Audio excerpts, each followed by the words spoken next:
Et tu parles justement de connaissances clients. Toi, t'as des méthodes pour acquérir cette connaissance client plus rapidement Oui. que tu veux pas partager. Bah, tu me poses une question, je te réponds. Tu as des méthodes? Oui, Est-ce que tu peux nous en partager une ou deux? bien sûr, je déconne. Mais ouais, bah, ça va être d'observer tout ce qu'ils font. Mhm. Tout ce qu'ils disent, oui, mais surtout tout ce qu'ils font. Ok. Tu cherches tous les moyens que tu peux d'observer ce qu'ils font. Pourquoi ce qu'ils font et pas ce qu'ils disent? C'est que dans la vie, notre psychologie fait qu'on a énormément de biais. Mhm. Il y a des trucs, tu vois, si tu fais un sondage, par exemple, souvent je prends cet exemple-là. Moi, je suis moyennement fan des sondages, qui est pourtant le truc numéro un qui est recommandé pour en savoir plus sur les gens qui s'intéressent à ta thématique, qui sont déjà soit sur ta mailing list, soit sur ta page Facebook, enfin bref, que tu peux contacter. Et du coup, on va te dire, ouais, tu poses des questions, quel est ton plus gros problème? S'il y avait une solution idéale, ça serait quoi? Combien tu es prêt à payer pour acheter tel produit? Enfin, telle solution. Tu vois, Ouais. ce genre de questions. Le problème, c'est que toutes les réponses elles vont être complètement biaisées.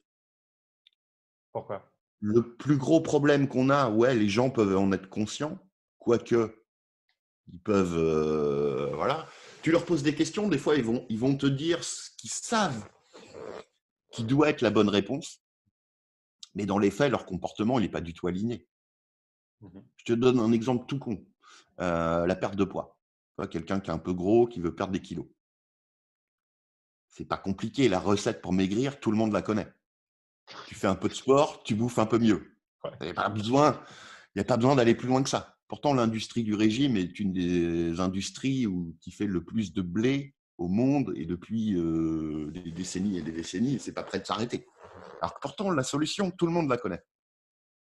Je te donne un autre exemple. Je te parle, toi, voilà, tu es sur ma mailing list, je te parle d'une super solution qui va t'aider à, je sais pas, faire ce que tu as besoin, trouver tes premiers clients, remplir ta mailing list, machin. Je te demande combien tu vas être prêt à payer pour ça. Tu vas me mettre un tarif pour répondre à mon sondage. Mais le tarif que tu vas mettre, c'est quand tu es en face du sondage. Un mardi 11 février, T'es pas en face du bouton d'achat, quoi. tu n'es pas en face du bouton d'achat le jour où ça sort 3 semaines plus tard. Ouais, bien sûr.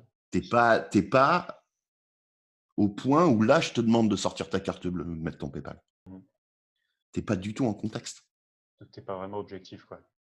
Voilà.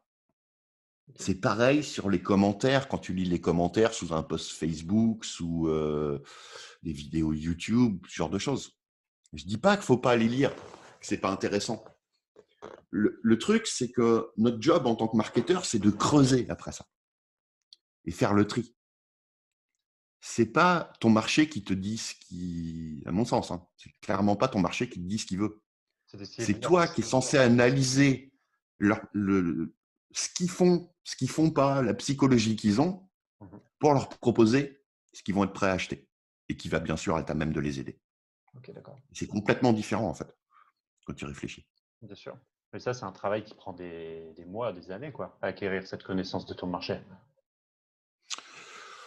Oui et non.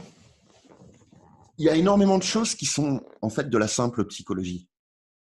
Mhm. Et plus tu comprends la psychologie, notamment parce que tu te formes au marketing, au copywriting, à la persuasion, mais aussi voilà, que tu t'intéresses un minimum à la psychologie et à tous les biais qu'on a justement, plus c'est facile. C'est-à-dire, Je prends un exemple tout con pour t'illustrer. Les gens qui ont business, comme toi et moi, on a tous besoin de remplir notre mailing list. Qu'on débute et qu'on ait 0 inscrit ou qu'on ait déjà potentiellement 1 million d'inscrits, on a besoin de remplir notre mailing list. Après, est-ce qu'on est prêt à faire ce qu'il faut pour bien remplir notre mailing list? C'est toujours. encore autre chose. Ouais. C'est encore autre chose.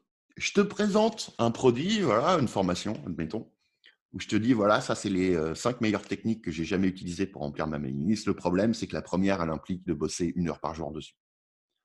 La deuxième, elle implique de faire de la publicité.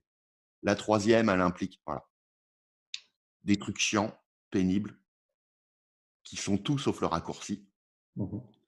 qui demandent de faire des choses que les gens ne sont pas prêts à faire. Est-ce que ça vend bien? Bien sûr que non. Évidemment, non, ouais.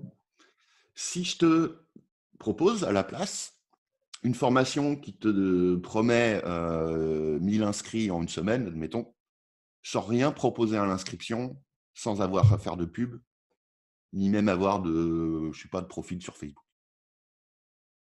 Et que tu vois, bon après je le pitch comme je le pitch. Idéalement, pour de encore meilleurs résultats, je vais jouer de la curiosité sur le mécanisme, c'est-à-dire que je vais te dire ce que ça va te permettre d'avoir, je vais te parler de tes problèmes, je vais te faire visualiser ce que ça va changer pour toi, mais je vais cacher quel est le mécanisme de façon à que tu sois obligé d'acheter Ouais, pour savoir exactement de quoi il s'agit. Bon, ça, c'est autre chose, mais ça permet de vendre plus. ouais, bien sûr. Ça Là, l'est. du coup, je suis sur un truc qui est sexy. Bien sûr, ils vont avoir des trucs à faire, mais je vais mettre en avant ce qu'ils n'auront pas à faire. Et Ok. ça, finalement, tu vois, c'est étudier ce que les gens font, ce qu'ils disent mais qu'ils font pas, ce qu'ils Ouais. font mais qu'ils disent pas. Et après, tu tires tes propres conclusions en fonction de la psychologie des gens, qui est la même pour tout le monde et qui change jamais. C'est ça que j'adore avec tout ça. Comme apprendre le copywriting, toi, c'est contrairement à apprendre la pub Facebook, les tunnels de vente, les machins. C'est des principes. Voilà, ça change pas. Tout ce que j'ai appris il y a 5 ans ou il y a 10 ans ou hier sur le copywriting, ça va me servir jusqu'à la fin de ma vie. Ouais. Alors que les trucs techniques, ça change sans arrêt par définition. Mhm. Technologie, c'est pareil. Bah, tu vois, rien qu'en analysant ce que tu vois, enfin tout ce que je t'ai dit jusqu'avant, et après, en prenant du recul et en te disant, OK, si je présente ça, est-ce qu'ils vont le faire? Est-ce que ça va les attirer ou pas? Est-ce qu'il n'y a pas un biais psychologique qui fait que ça, non, il va y avoir friction, ou ça, au contraire, ça va les attirer? Bah, tu arrives à créer tes trucs. Ouais. Ok, d'accord. Donc, finalement, le plus gros de la recherche de marché, de bien connaître les clients idéaux, c'est sur ces choses-là que je recommande de mettre le plus gros de son focus. Ok. Est-ce que ça prend du temps? Oui. Est-ce que, en prenant cette approche-là, ça prend autant de temps que ce qu'on croit? Non. Après, ça n'empêche pas qu'il faut le voir comme un work in progress. C'est jamais terminé, C'est-à-dire, quoi. ouais, Même. c'est jamais terminé, mais c'est pas grave. C'est comme quand tu te mets à apprendre un truc voilà, dont tu sais que tu as besoin. Voilà, on va prendre l'exemple du copywriting, de la persuasion, apprendre à vendre.